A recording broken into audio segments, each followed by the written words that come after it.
Lucy and Rebecca are, of course, the brand new cyberpunk collab characters that we have heard so much about over the past month or two that have finally arrived. As of Monday, we got the collab, and the results are in on the characters, and I think people have mixed feelings about them. And I thought, well, we haven't had a video come out in almost a week now, and I was a little late doing my Lucy and Rebecca post-release analysis / coverage. And I thought to myself, well, there's a million build guides out there, and what's another one going to do for you? You can go look that shit up somewhere else, frankly. I just kind of wanted to give you a couple opinions on the characters, my experience with them, and what I think maybe you guys could or should do with these banners. I poured some blood, sweat, and tears, and you know what, into it, so that you don't have to. At the end of the day, I'm just going to give you my straight up review and opinion on whether you should pull on these banners at all beyond the free pulls that are provided to you. Should you spend your precious saved up astrite on these characters, especially when you do have Cartithia rerunning and you have the highly anticipated Lucilla running for the first time, releasing in about 6 days now. So welcome back to Withering Waifus. It's El Prazo Man here, and let's get into it. Please like and subscribe to the channel, my friends. I appreciate all the support that you guys have shown me. I've got a small channel here. I'm really trying to work on YouTube, getting my subscription up, and so anyone that subscribes to this, please, and thank you. I really appreciate it. And please share it with a friend or two. Anything at all is appreciated, my friends. Thank you. So anyways, Lucy and Rebecca. First of all, we get a free copy of Rebecca. Nothing even needs to be done. You just log in and you can receive your free copy. So that's pretty cool. Rebecca, I found to be a pretty fun character to use. And her animations are really cool. Her playstyle is engaging at the very least. Lucy, same thing, honestly. But really, the more important question is, how much value do they really have in the meta? And my opinion is as follows. Lucy and Rebecca really don't have a whole lot of value in the meta. If we go over to Whimpering Wastes and we look at the tokens in Weewa for this round, first of all, you have other tokens, so you don't even need to pull these characters to clear it. First of all, any competent player can at least clear with a high enough score to get the astrite needed with any of these tokens. So even if you don't have, Hiyuki to take advantage of this one, or if you don't have Imith for this one, or you don't have like Lene or another Spectro DPS, Luke's not going to cut it. I already tested with Luke. Even with this token, it's really bad. It's really bad. Unfortunately, Luke's just so awful in Weewa. But my testing, actually, I didn't really get a very good score with Lucy, Rebecca, and Mornier. And that's S2 Lucy and S2 Rebecca. Still did not get a great score in Weewa with those characters. Now, maybe my combos are not optimal and all that stuff, but even still, I think even if they were, it's not going to be, it's not going to blow your socks off. And we'll have to see what the team buffs are. Usually there's 4 of them for End State Matrix, which drops in 3 days. But I can guarantee you it's going to be similar, where it's not going to be like hyper specific to the hacking system of Lucy and Rebecca. And even if it is, it's probably just for one patch. So you've got to factor those things in. I mean, this was a huge sign right here. When I saw that, I thought, wow, you know, the people that join the game just for these characters or have been saving for months just for this specific collab and are going all out and, you know, S4 these characters, whatever, they're going to probably have some buyer's remorse when they find out a couple things. One, these tokens are going to be here, you know, at most for probably a patch or two, maybe. And then we'll probably never see them again, you know? I mean, sometimes you kind of get a rotation, and it's a little different than like Stygian Onslaught in Genshin. You've got 3 different major boss battles. Usually, two of the 3 bosses shill for the characters that are on banner in the first half of the patch. And then the third boss is potentially just a totally random one. And so you may have older characters that get a buff once in a while, and suddenly you're using your old, you know, favorite character. You know, in this game, that's not usually the case. Now, Tower of Adversity is a little different because you can kind of, you know, the buffs are so they're so minute. It's usually just a 10% buff, except for floors 3 and 4 of the center tower, where there's some additional stuff going on. But TOA is also so easy that you can kind of clear it with whoever. So you definitely are not going to be needing to pull Lucy and Rebecca for TOA. We don't even need to talk about that, to be honest with you. You can, as long as you have a fleshed out enough account and you have enough teams to throw in there, then you're fine. You know, this is not a situation where these characters are must pulls. So I think this is sort of the biggest thing, right? These characters are not must pulls by any stretch of the imagination. Okay? So they don't have even a signature Sonata set, right? They have a one piece here that only works for them. Mm-hmm. So, right? So you get, because you've got this here, the inflicting hack, shifting on the target, increases basic attack and heavy attack damage. And then you've got the biggest buff comes from this guy that gives you basically, if Lucy or Rebecca, and it can only be them, have this Echo equipped, it gives them a 15% crit rate. So a crit rate buff. And so other than that, like, that's kind of the long and short of it, dude.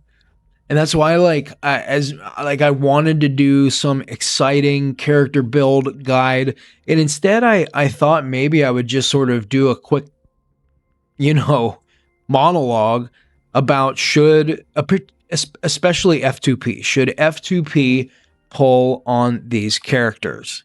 And I think outside of maybe you spend 10 or 20 pulls of your own astrite. We're not even let's just assume you're going to obviously use all of the free red pulls that they give you.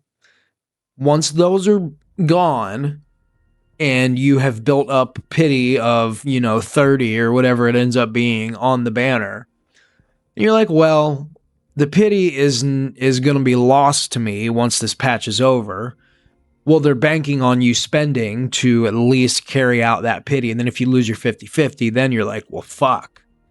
That guarantee just, fades into oblivion if I don't see it through to the eventual, to eventually getting the 5-star character. But that could be another potentially 80 pulls. So anyway, that's a trap you may not want to find yourself getting into. I know it's really hard to stop pulling once you have gone through the free pulls that they give out.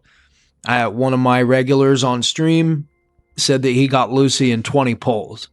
And so he probably used whatever the, 10 pulls or so that they gave, and maybe had to put in a little bit of his own astrite, but he got lucky, right? But then you're like, oh, well, I really want her weapon. And then you start wanting to reach for these goals. And so there's a lot of things going on here. And that's why I thought maybe it might be coming from someone who has already seen this all out to its brittle end, right? I thought maybe it might be nice for me to give you some advice. And my advice is this: neither of these characters are must pulls. As much as anyone ever is a must pull, there are only very few times I will tell you that any character is a must pull. But in this case, even more than usual, only pull for these characters if you really like them, outside of what the free pulls they give you. If you want to go ahead and slap the free pulls that they give you on Lucy's banner, and you have a few left over, or you want to use the whatever coral that accumulates, the unique coral that accumulates from this banner, then do that and buy it, and you can use that to get a few extra pulls. Maybe you'll get lucky and you'll get Lucy, and you at least have the team. But I do not recommend pulling these characters just to have them on your account, because their utility is going to be very limited. Is I think what I've said is I've a lot of words to just say that. Their utility is going to be incredibly limited, because these characters are not going to have a ton of use beyond patch 3.4. I think 3.4 comes and goes, and while some people are saying, well, the Night City Somnor is going to be permanently in the game, it's like they've made these characters a part of the Wuthering Waves universe. Not like Aloy in Genshin, where they just threw her into Teyvat and didn't even explain how the character got there. She had no constellations, no connection to the story or the characters, and it was a complete catastrophe and a joke, and most people forget that the character even exists. This is not that. However, do not be fooled. I highly, highly doubt that these characters will ever rerun, making them obviously incredibly rare and even more limited edition than any of the others. These are the holographic Charizards, right? Well, that doesn't change the fact that they may go the way of the dodo bird, so to speak. They may go the way of Aloy. And you might find yourself regretting spending your hard-earned astrite on these characters. So just tread with caution, because things may not turn out the way that you thought they would, and then you might find yourself not being able to get Lucilla or potentially Cartithia if you wanted her. Certainly, if you want either of those two characters, I would say do not even think about spending your own astrite on either of these characters. Use the red pulls, hope you get lucky, and call it a day. If you don't, walk away, and you'll thank yourself later. So yeah, if you want either of those two characters, don't even think about it. So, yeah. And now let's, before we sign off, one other thing. Let's cover vertical investment. First, for Rebecca, quite simple, and I'm just going to talk about their S1 and S2. I don't recommend going beyond S2 for either resonator, especially given that these banners are not, not tied pity-wise or guarantee-wise to the normal limited banners. So, yeah. Only S1 and S2 for either of these characters. And with Rebecca, it's going to be weapon over S1 for sure. Weapon is going to give you the crit damage and increase the attack by 12%, and then cast the intro skill grants 24% basic attack damage bonus, and inflicting the hack shifting grants another 12%, and increases the attack of all the other resonators in the team by 24%. So the weapon is going to be one source of additional buffing that you just can't find anywhere else in the game. With them being such niche characters in this hacking situation, only going to ever be, it's never going to exist anywhere else. It's not like when they introduced, Toon Rupture or Glacio Chafe or Fusion Burst or anything else where, it was new and we knew that it was niche, but eventually it would become, more regular and there would be more characters that, and then, as a result, more Sonata sets and more weapons and all of that kind of stuff. Nope, here it's really just going to be the weapon. And so S1 or weapon over S1 for both characters, really. Which is unfortunate because you can't use the two freebies on the in the spending event on weapons, which would have been really cool, and I wish that was something that they would have considered. But anyway, so you want to go for the weapon first, but if you do want to do sequence nodes, the S1 is only worth it if you're going to S2. It's only worth it as a stepping stone because it really is kind of a shitty S1. It just doesn't really offer that much. It's going to increase her stamina situation, and then it gives, let's see, the interruption immunity to the Resonance Liberation, which is like kind of crazy because the ultimates in this game are like one of the only things that every character pretty much already has immunity to interruption. It's kind of like the ultimate parry, right? Like if you're getting your clock cleaned by some big boss, you can just hit ult and you're going to, at least for the time being, you're going to sort of stop getting your ass kicked. So that one doesn't really make a whole lot of sense to me. Her S2 is fantastic, though. So if you're going to do anything at all, don't stop here. It's a really bad stopping point. Make sure you do get to the S2. And the mostly because the S2 is kind of give you what you would normally have to go to like an S4 to get, which is this the 20% all attribute damage bonus for all resonators in the team. Now for most characters that would be a little bit easier to come, but I mean, look at it's all of these. If you cast this intro skill or these two intro skills or the Resonance Liberation, which you're gonna do, then you're gonna get that nice buffing for the rest of the team.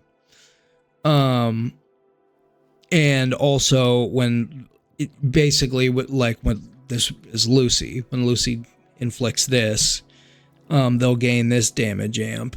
And also her Forte Circuit regenerates faster out of combat. So it's just going to ensure that her rotation, that she's able to do everything in the rotation, every single rotation. So it's going to help a lot with energy requirements to have this, which makes building the her echoes easier as well. So there is that.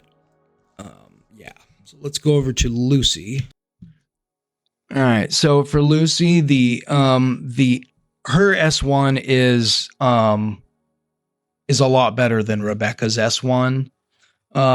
Because the interruption res is more important for her, because like when I was playing her at S0, I was having problems. Actually, I was getting interrupted a lot. Let's just say that.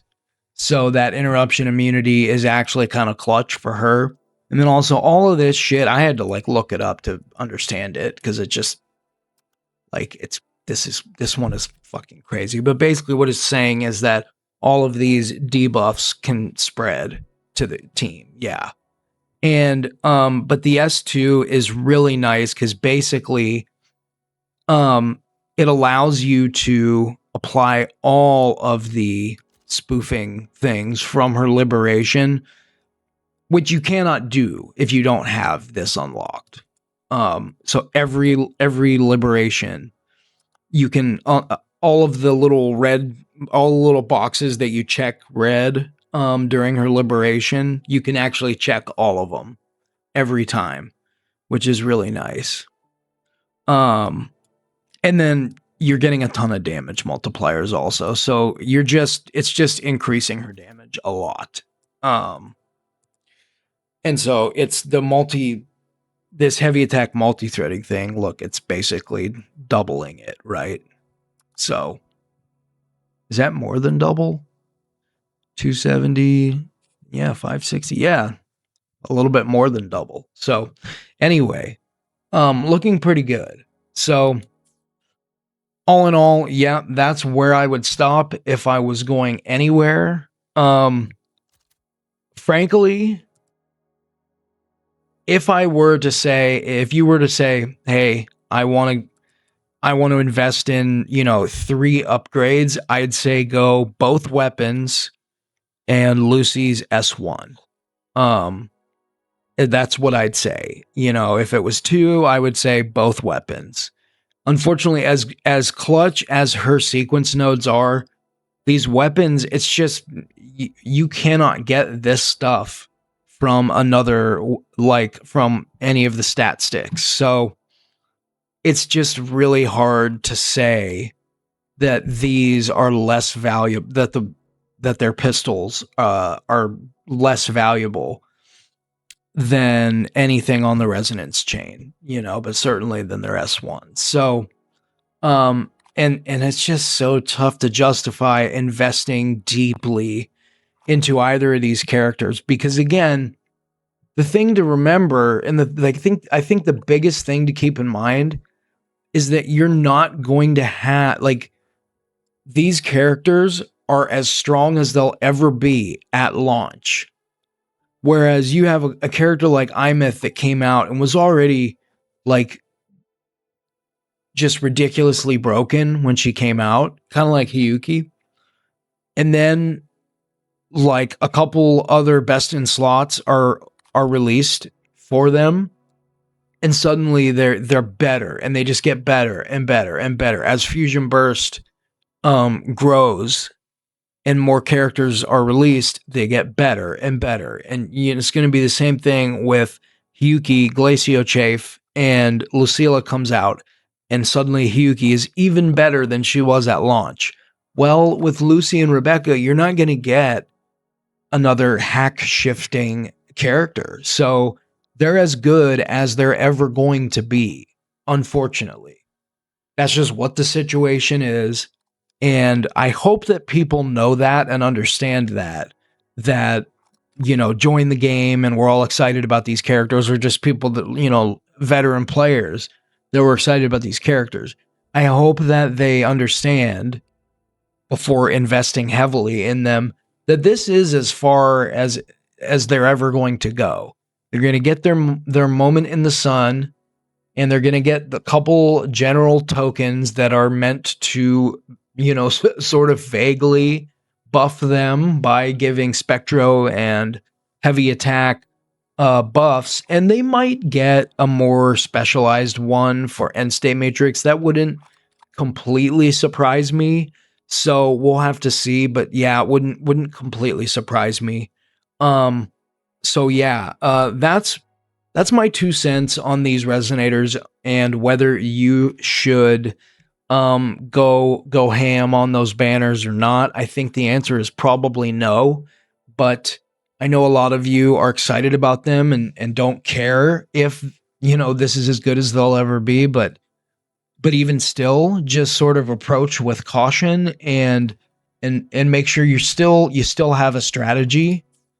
Again, part of what I do with my small channel here is I pull so that you don't have to. I go all the way to here so you don't have to, and I let you know what my experience has been with that. So yeah, you guys can let me know what your thoughts are if you already got both characters, if you're planning to, and what your experience has been so far. Thank you guys so much for checking out the channel. I appreciate you. Much love. I'll see you next time. Good night.